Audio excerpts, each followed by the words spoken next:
तिने खाली मान केली आणि तिच्यासमोर एक छोटंसं मूल खट्टा हसत उभं होतं. काकू, तुम्ही का बघून चालत नाहीत? माझ्या पाण्याच्या चेंडूत धडकलात, त्या मुलीने मोठ्या डोळ्यांनी म्हणताच साक्षी दचकल्याच. तिने कोणाला ओरडलं नव्हतं, तरी ही खोडकर पोरगी उलट तिलाच दोष देत होती. हा तर सरळ खोटेपणा. काय म्हणालीस तू? तुला माहिती आहे का माझे कपडे किती किमतीचे आहेत? तुझे आई वडील कुठे आहेत? ती संतापून इकडे तिकडे बघू लागली, पण कोणीही दिसलं नाही. तेवढ्यात आयुष्य भुवया उंचावत म्हणाली, अगं फाटली तर फाटली एक साडी, परत बदलशील ना? की एकच महागडी साडी विकत घेतली आहे? काकू म्हणून एवढा हंगामा? तू? साक्षी रागाने तिला धरायला पुढे झाली, पण ती पोरगी माशासारखी हातातून निसटली आणि पळत सुटली. जोरात ओरडली, अरे जादूटोण्यावाली मुलांना खायला निघालीये, वाचवा. हे ऐकताच साक्षीच्या कानात धस्स झालं. हिचं काय धाडस? स्वतःला जादूटोणावाली म्हणतेस? रागाच्या भरात ती धावली आणि तिला पकडलं. मुलगी ओरडू लागली, वाचवा, मला वाचवा, ही जादूटोणावाली मला पळवते. साक्षी अचानक मागून एक गंभीर आवाज घुमला. तो होता रुद्र. साक्षीचे हात सुटले. ती घाबरून वळली आणि बिचारी असल्यासारखी चेहरा करून म्हणाली, रुद्र, ही पोरगी अचानक आले आणि माझ्यावर पाणी उडवलं. रुद्र तिच्या भिजलेल्या कपड्यांकडे बघणार इतक्यात त्याच्या पायाला एक मऊसं अंग आलं आणि घट्ट बिलगळलं. त्याने खाली बघितलं तर बाहुलीसारखी दिसणारी ती छोटी मुलगी त्याच्या मांडीला चिकटून बसली होती. मोठे गोल डोळे पिटपिटत तिने मायेने म्हटलं, काका, मला वाचवा, ही जादूटोणावाली माझ्या पाण्याच्या चेंडूत धडकली, तरी म्हणते मी तिला धडकलं. तिचे कपडे महाग आहेत म्हणे, मला पोलीस ठाण्यात पाठवणार म्हणते. मला तुरुंगात जायचं नाही, तिथं झुरळ असतात म्हणे, खूप भीती वाटते. असं म्हणत ती त्याच्या मांडीला हलवत रडली. रुद्राच्या मनाला हे निरागस मूल स्पर्शून गेलं. साक्षीच्या डोळ्यात धक्का बसला. ही पोरगी खोटं सांगते, तरी रुद्रसमोर इतकी बिनधास्त? मी कधी म्हणाले तुला पोलीस ठाण्यात पाठवणार? ती रडवलेल्या आवाजात म्हणाली. रुद्र, माझ्यावर विश्वास ठेव, मी तशी नाही. ही मुलगी मुद्दाम माझी बदनामी करते. पण आयशा शांतपणे म्हणाली, मी का तुझी बदनामी करेन? तुला सतत वाटतं इतर लोक तुला हानी पोचवतात, असं का? चोरांच्या उलट्या बोंबा वाजवतेस का? साक्षीचा संताप गगनाला भिडला. ती रुद्रकडे मदतीसाठी पाहू लागली. तिला खात्री होती की रुद्र तिचा गैरसमज करणार नाही. रुद्र भुवया उंचावत तिच्याकडे पाहत राहिला, पण त्या मुलीला मात्र एक शब्दही कठोर बोलू शकला नाही.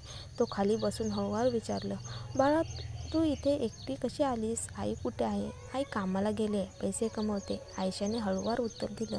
क्षणभर रुद्र थांबला. तू कुठं राहतेस? तुला परत नेण्यासाठी मी कुणाला पाठवतो?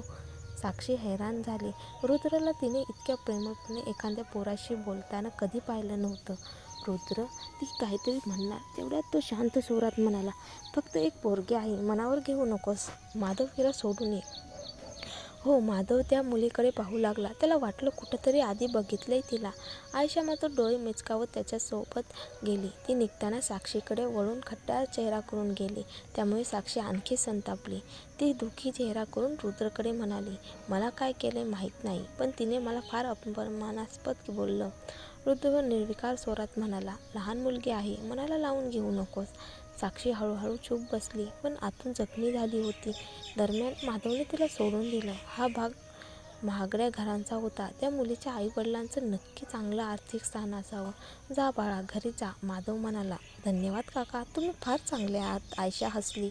माधवच्या चेहऱ्यावर हसू उमटलं. मुलगी घरात गेली, पण तिच्या पाठीवरील पिशवीतून त्याला एक कम्प्युटर दिसल्यासारखं वाटलं. इतकी लहान पोरगी आणि कम्प्युटर? त्याला फार विचित्र वाटलं. त्याच दरम्यान घरात काव्या बेचैन झाली होती. आयशा दिसेनाशी झाली होती. काळजी करू नकोस, दिव्या म्हणाली. आयशा अगदी शांत असते, पळत सुटणार नाही. शांत? पण तिचा कम्प्युटर गायब आहे. ती फारच व्यसनाधीन झाली आहे त्याला, काव्या म्हणाली. काव्याला एवढंच माहिती होतं की मुलगी कम्प्युटर खेळते आणि थोडीफार शिकली आहे, पण किती शिकली आहे हे तिला ठाऊक नव्हतं. तेवढ्यात आयशा परत आत आली. आयशा, काव्या रागाने ओरडली. आई, तू अजून इथेच आहेस? तू तर गायकवाड कुटुंबाकडे परत जाणार होतीस ना? मला विचारायचं धाडस करतेस? तू गायब झालीस म्हणून मला थांबावं लागलं. आता काही घरबसल्या होणार नाही. तुला घेऊन मी लगेचच शाळेत नावनोंदणी करायला जाणार आहे. मी आधीच एक चांगली शाळा शोधली आहे. आई, किती कठोर आहेस. मला अजून मानसिक तयारी नाही आहे. काय तयारी हवी, चल लगेच निघ. काव्याने तिला ओढलं आणि दोघे शाळेकडे गेल्या. सर्व प्रक्रिया पूर्ण झाल्यावर आयशाला अजूनही विश्वास बसत नव्हता. आई एवढी रागवली की तिला लगेच शाळेत सोडून आली. पण बाहेर पडतानाच अचानक कुणीतरी मागून आवाज दिला. काव्याने वळून पाहिलं. कामिनी आणि शोभा तिच्यासमोर उभ्या होत्या. शोभा चकित झाली. काय म्हणालीस तू? आई बघ ना, ती काव्या नाही का?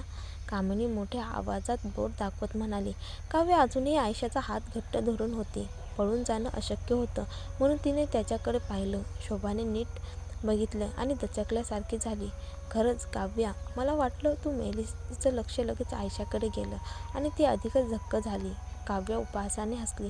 काय झालं? मी अजून जिवंत आहे म्हणून खंत झाली का? शोभाने डोळे बारीक करत त्या मुलीकडे पाहिलं, जी काव्यासारखीच दिसत होती. म्हणजे तू मेली नाहीस तर कुठेतरी पळून जाऊन बाळाला जन्म दिलास. कुठून आणलंस ही हरामखोर पोरगी? काव्याचा चेहरा कालवंडला. तिने मुलीचा हात घट्ट धरला. कोण हरामखोर? ही माझी मुलगी आहे आणि तोंड सांभाळून बोल. जर पोरगी लग्नाआधीची नाही तर काय आहे? मग सांग बघू, ही मुलगी कोणाची? शोभाने जाहीरपणे विचारलं. काव्याच्या डोळ्यात राग आणि लाज एकत्र चमकले. आयशा, चल आपण. तू जाऊ शकत नाहीस. तू अजूनही गव्हाणे कुटुंबाचा भाग आहेस. इतकी वर्षे पळून राहिलीस आणि आता अचानक दिसलीस तर पुन्हा निघून जाशील. शोभा पुढे येणार होते पण कामिनीने तिला थांबवलं. ठीक आहे आई, ती आपल्या मुलीला शाळेत घेऊन आले म्हणजेच ही इथेच शिकणार. आपण तिला पुन्हा कधी ना कधी पकडूच. शोभाने किंचित कटाक्ष टाकून शाळेकडे पाहिलं. काव्य झटपट आयशाला घेऊन घरात परत आली. तिला फार मोठा धोका वाटत होता. तिच्या भूतकाळातील लोकांना तिचं खरं अस्तित्व कळणं म्हणजे तिच्या योजनांना फटका बसू शकतो. कामिनी आणि शोभाला ती अजून जिवंत आहे हे उमगणं धोकादायक ठरू शकतं. तिने ठरवलं की लवकरच सगळं संपून इथून निघून जायचं. पण मनात मात्र आदित्यची आठवण येऊन हळवी झाली. ठीक आहे, नंतर परत येऊन त्याला भेटेन. काव्याने निर्धार केला आणि आपल्या खोलीत परतली. तिने औषध तयार केली. ती रोज रुद्रला ॲक्युपंक्चर करत होती. पण आज तिने खास धूप लावला होता जेणेकरून तो गाढ झोपेल आणि तिला शांतपणे त्याचं रक्त घेऊन निघता येईल. दरम्यान रुद्र ऑफिसमध्ये होता. तो निघायच्या तयारीत होता. गेल्या काही दिवसात काव्याच्या ॲक्युपंक्चरमुळे त्याला आयुष्यातील उत्तम झोप मिळाली होती. त्याला रात्री तिच्या उपचाराची प्रतीक्षाच राहू लागली होती. तेवढ्यात साक्षी आत आली. तू निघतोयस का? तिने संकोचाने विचारलं. हो, निघायची तयारी करतोय. काही काम होतं का? रुद्र शांतपणे म्हणाला. मी तुला जेवायला बोलवायचं होतं.